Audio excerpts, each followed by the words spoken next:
প্রত্যেকেই বই ফলো করো। দেখো লেসন 5-এ land of the pharaohs. Land মানে কি? ভূমি বা স্থান বা জায়গা। Land of the pharaohs. Pharaoh হচ্ছে মিশরের রাজা। মিশরের রাজাদের কি বলা হতো?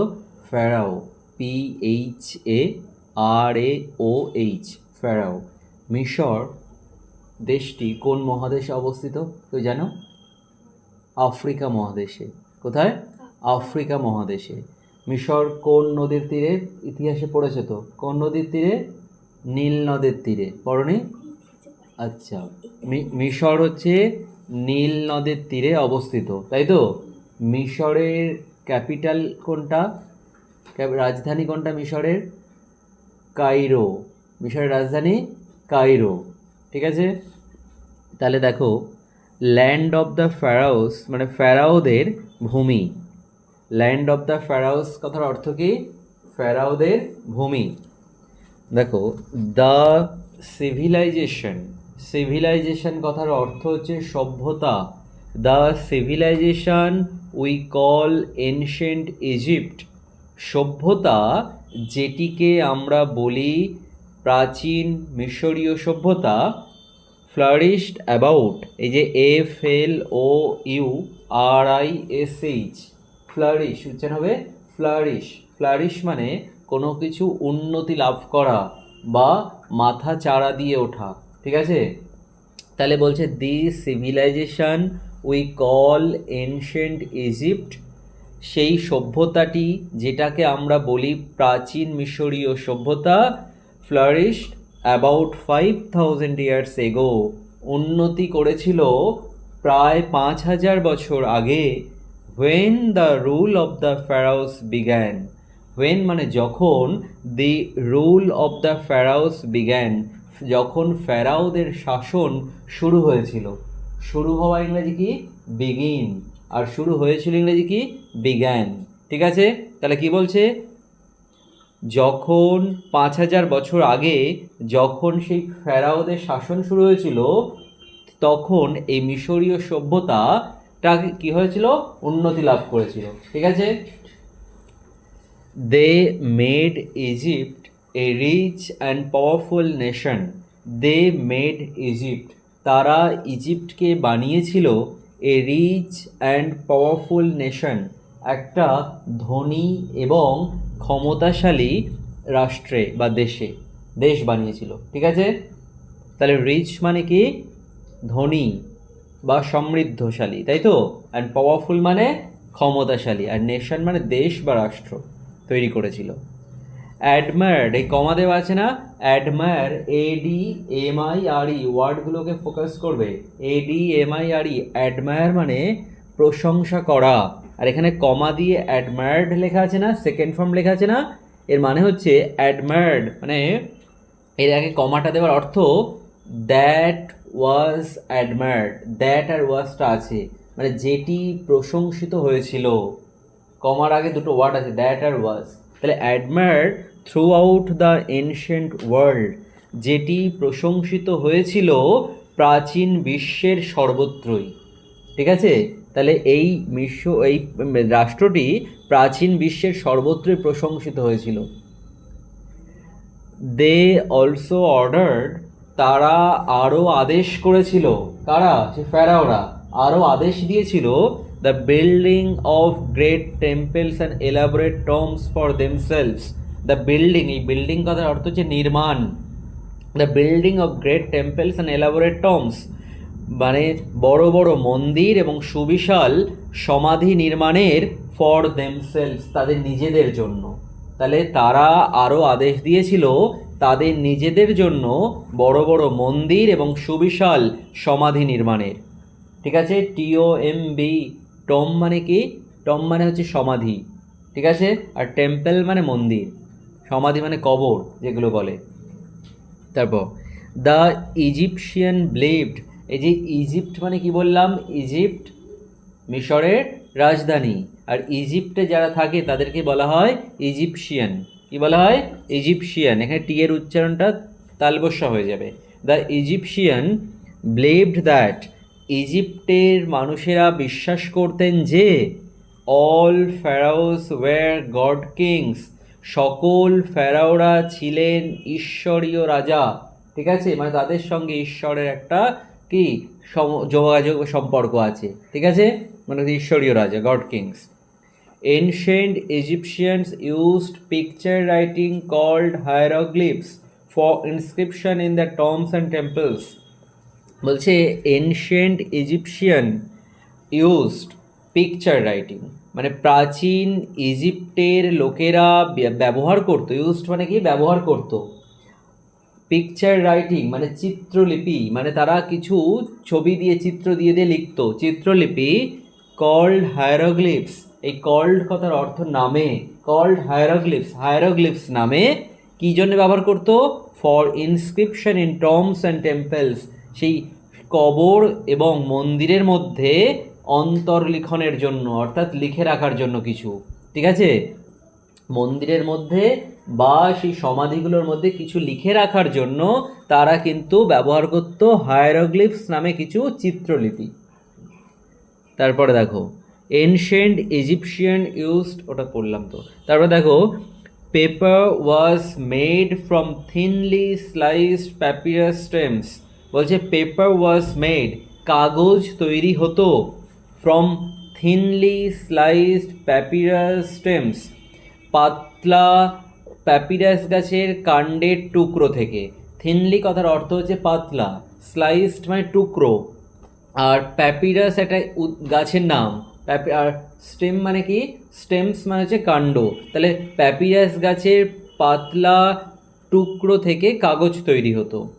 The following tell in pictures, মানে ছবির মধ্যে দেওয়া প্রদত্ত গল্পটি, ডেসক্রাইবস বর্ণনা করে, এ চাইল্ডস ওন্ডার একটা বাচ্চার বিস্ময়কে, as he visit Egypt for the first time, যেহেতু যখন সে ভ্রমণ করে ইজিপ্ট প্রথমবারের জন্য।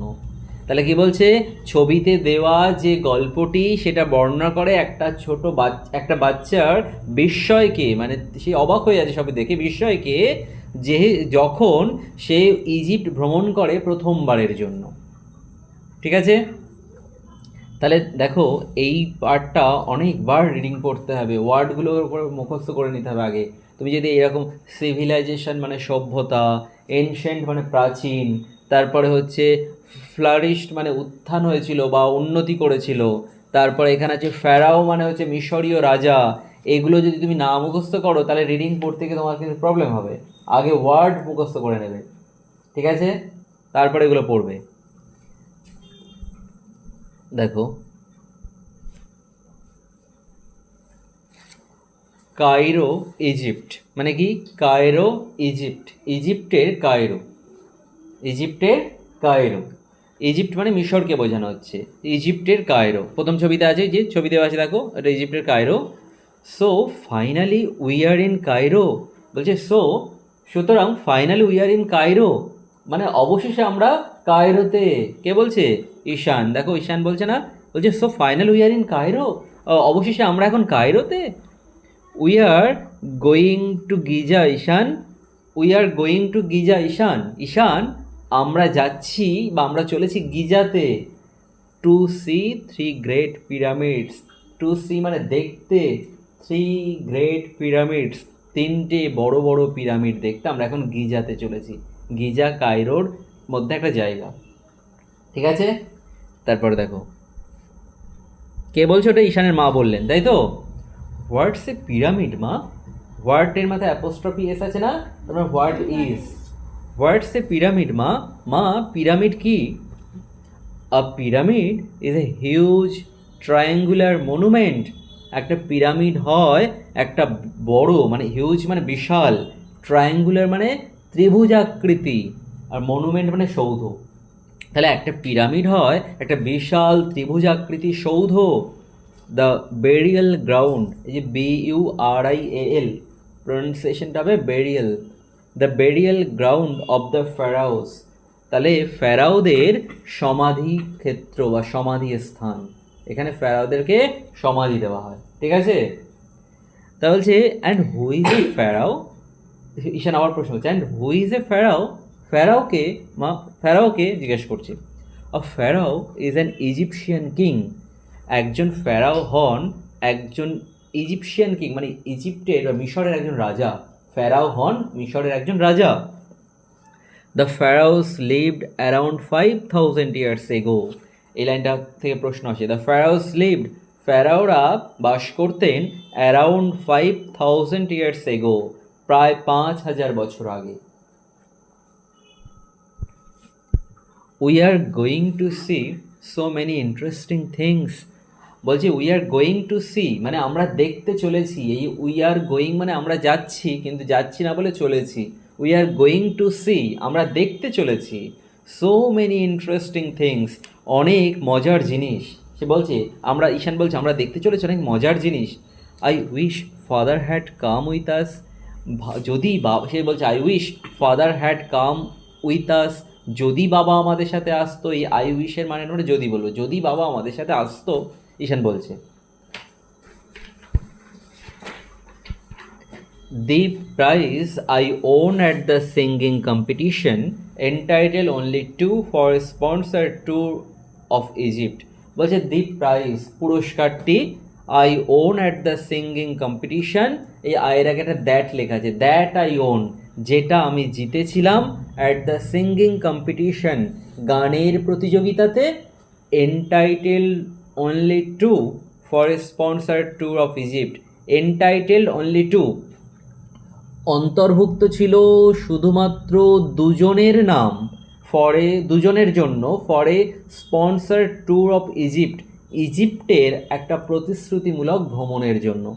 তাহলে যে পুরস্কারটি জিতেছিলেন ঈশানের মা গানের কম্পিটিশানে, সেই পুরস্কারের মধ্যে কেবলমাত্র দুজনের নাম সেখানে এন্টাইটেল করা ছিল, অন্তর্ভুক্ত করা ছিল। দুজনই যেতে পারবে এই স্পন্সার ট্যুর মানে প্রতিশ্রুতিমূলক ভ্রমণে। মানে একটা প্রতিশ্রুতি দেওয়া হয়েছে যে এইরকম যদি গানে যে প্রথম হবে সে যেতে পারবে ইজিপ্ট ভ্রমণে, দুজন যেতে পারবে, তার সঙ্গে আরেকজন পারবে। এটাকে বলা হচ্ছে প্রতিশ্রুতিমূলক, sponsor of Egypt, sponsor tour of Egypt. ঠিক আছে। তারপর your father wanted you and me to come. Your father wanted তোমার বাবা চেয়েছিলেন, you and me to come তুমি এবং আমি আসি। ঈশান বললো না যদি বাবা আমাদের সাথে আসতো ভালো হতো, তখন ঈশানের মা বলছে যে your father wanted you and me to come, যে তোমার বাবা চেয়েছিলেন তুমি এবং আমি আসি। হোয়াটস দ্যাট মা, ওটা কি মা? ওই যে হোয়াটের পরে অ্যাপোস্ট্রফি আছে না, what is that, what's that মা, ওটা কি মা? That's the Sphinx. ঈশান ওটা হয় স্ফিংস। কী হবে উচ্চারণটা? স্ফিংস। ঈশান ঈশান ওটা Sphinx. It's a rock statue with a human head and a Lions body. বলছি ইটস এ রক স্ট্যাচু, এটা একটা পাথরের মূর্তি, with a human head and a Lions body, মানুষের মাথা এবং সিংহের শরীর সহ। মানুষের মাথা এবং সিংহের শরীর নিয়ে এটা একটা, দেখো ছবিতে আছে দেখতে পাচ্ছ, মানুষের মতো মাথার আকৃতি আর সিংহের বডিটা। তাহলে মানুষের মাথা এবং সিংহের শরীর সহ নিয়ে এটা একটা স্ট্যাচু, এটা একটা মূর্তি। কেন এখানে মানুষের মাথা দেওয়া হয়েছে? কারণ আমরা জানি হচ্ছে পৃথিবীতে সবচেয়ে বুদ্ধিমান প্রাণী হচ্ছে মানুষ, তার মাথা ইউজ করা হয়েছে। আর সবচেয়ে শক্তিশালী হচ্ছে লায়ন, তাই তার বডিটা নেওয়া হয়েছে। ঠিক আছে, নিয়ে ওই স্ট্যাচুর মতো বানানো হয়েছে। ঈশান মা বলছেন the Sphinx represents intelligence and strength. এই স্ফিংস রিপ্রেজেন্টস মানে হচ্ছে প্রতীক হয়, এই ইন্টেলিজেন্স অ্যান্ড স্ট্রেংথ, তার মানে স্ফিংস হয় বুদ্ধি এবং শক্তির প্রতীক। ঠিক আছে। ইট গার্ডস দ্য পিরামিড, এটি পাহারা দেয় পিরামিডগুলিকে। তাহলে স্ফিংসের কাজ হচ্ছে পিরামিডগুলিকে পাহারা দেওয়া। আর এটা কিসের প্রতীক? বুদ্ধি আর শক্তি। বুদ্ধি মানে হিউম্যান হেড ইউজ করা আছে, লায়ন্স বডি, বুদ্ধি আর শক্তির প্রতীক। It's going to be quite a long walk in the sun. বলছি it's going to be quite a long walk in the sun, রোদের মধ্য দিয়ে আমরা অনেক সময় ধরে হেঁটে চলেছি। ওয়েট হিয়ার, এখানে অপেক্ষা করো। আই উইল গো, আমি যাব, and fetch A couple of sandwiches and water. Fetch মানে আনবো, এ কাপেল অফ স্যান্ডউইচেস দুটো স্যান্ডউইচ, অ্যান্ড ওয়াটার এবং জল ফ্রম দ্য কার, গাড়ি থেকে। এর মা ঈশানকে বলছে যে রোদের মধ্য দিয়ে অনেক সময় ধরে আমরা এখন হেঁটে চলেছি, এখানে অপেক্ষা করো, আমি যাব এবং গাড়ি থেকে আনবো 2টো স্যান্ডউইচ এবং জল। ঈশান বলে কেউ একজন ডাকছে, ঈশান, দেখেছো ওই যে ছবিতে আছে ঈশান। আবার আবার বলছে ঈশান ঈশান বলে দুবার ডেকেছে। মা, the sphinx is talking to me. মা, স্ফিংস আমার সঙ্গে কথা বলছে। দেখো ঈশান ওর মাকে বলছে, কিন্তু ওর মা তো নেই, আমাদের চলে গেছে, ও বুঝতে পারেনি। মা, the sphinx is talking to me. Sphinx আমার সাথে কথা বলছে। Ishaan's mother was already gone. ঈশানের মা ইতিমধ্যে, অলরেডি মানে ইতিমধ্যে চলে গিয়েছিলেন। How do you know my name? তুমি কি করে আমার নাম জানো? স্ফিংস বলছে, আই নো মেনি থিংস। আমি জানি অনেক কিছুই। I know you are Ishaan from Raiganj. আমি জানি তুমি ঈশান রায়গঞ্জ থেকে এসেছো। You study in class 6। তুমি ক্লাস 6-এ পড়ো। Do you want to know the history of this place? বলছে ডু ইউ ওয়ান্ট, তুমি কি চাও, টু নো, জানতে, the history of this place, এই জায়গার ইতিহাস। I don't like studying history. Ishaan বলছে I don't like studying history. আমি ইতিহাস পড়া পছন্দ করি না। I can't remember dry fact. I can't remember, আমি মনে রাখতে পারি না, ড্রাই ফ্যাক্ট, এই নিরস ঘটনাগুলিকে। মানে ইতিহাসের ঘটনাগুলো তার কাছে মনে হয় ড্রাই ফ্যাক্ট, তার মধ্যে কোনো আনন্দ নেই, বোরিং মনে হয়। ড্রাই মানে এখানে বোরিং, এই নিরস ঘটনাগুলিকে আমি মনে রাখতে পারি না। বলছে I will show you something. I will show মানে আমি দেখাবো, ইউ মানে তোমাকে, সামথিং কিছু, আমি তোমাকে কিছু দেখাবো। ইউ উইল নেভার ফরগেট, তুমি যেটা কখনোই ভুলবে না। ক্লোজ ইউর আইস, তোমার চোখ বন্ধ করো, অ্যান্ড ওপেন দেম এগেইন, এবং সেগুলোকে পুনরায় খোলো। ঈশান চোখ বন্ধ করলো, ছবিতে আছে আবার খুললো। নেক্সট পার্ট আমরা পরের দিন পড়বো।